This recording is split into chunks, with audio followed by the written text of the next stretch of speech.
அனைவருக்கும் வணக்கம். இன்னைக்கு நான் உங்களுக்கு ஒரு அறிவான கதை சொல்ல போறேன். ஒரு காட்டுல ஆமையும் நத்தையும் நண்பர்களா இருந்துச்சுங்களாம்.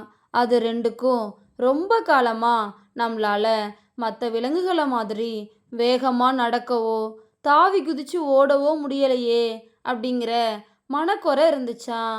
ஒரு நாள் அதுங்க ரெண்டும் நடந்து போயிட்டு இருக்கும்போது ஒரு அழகான வெள்ளை முயல் தாவி குதிச்சு ஓடி வர்றத பார்த்துச்சிங்களா.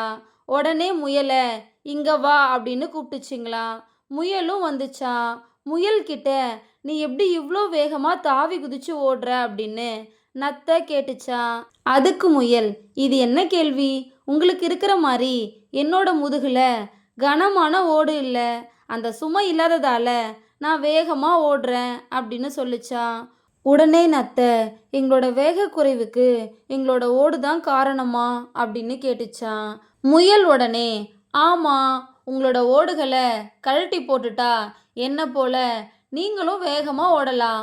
வேகமா ஓடுறதுல ஒரு அலாதியான சுகம் இருக்கு தெரியுமா அப்படின்னு சொல்லிச்சான்.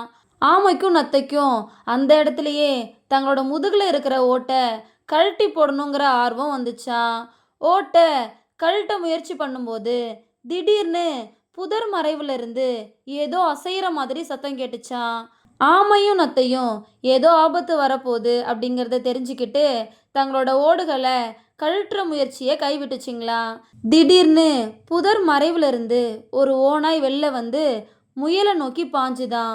ஆமையும் நத்தையும் டக்குன்னு தங்களோட உடலை ஓட்டுக்குள்ள இழுத்துக்கிட்டு உயிர் தப்பிச்சுதுங்களா. ஓநாய் முயலை பிடிச்சி கொன்று சாப்பிட்டுட்டு அங்கேருந்து கிளம்பிச்சான்.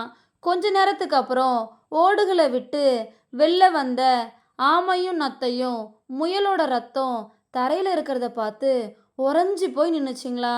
நம்ம வேகமாக ஓடுறத விட உயிர் பழைச்சி வாழ்கிறது தான் முக்கியம் அப்படிங்கிறத ஆமையும் நத்தையும் உணர்ந்துச்சிங்களா. எதிரிக்கிட்ட இருந்து காப்பாற்றின தங்களோட ஓடுகளுக்கு அதுங்க நன்றி சொல்லிச்சிங்களா. அணையிலிருந்து தங்களோட ஓடுகளை பாரமாக நினைக்கிறத விட்டுருச்சிங்களா. இதோட இந்த கதை முடிஞ்சிருச்சு. நம்ம வாழ்க்கையில் இருக்கிற எந்த குறையையும் நம்ம பாரமாக நினைக்கக்கூடாது. சில நேரங்களில் அந்த குறைகள் தான் நம்மளை ஆபத்துலேருந்து காப்பாற்றும். அதை தான் இந்த கதை நமக்கு சொல்லுது. இந்த கதை உங்கள் எல்லாருக்கும் பிடிச்சிருக்கும் நம்புகிறேன். இன்னொரு அழகான கதையில் நாளைக்கு சந்திப்போம். நன்றி.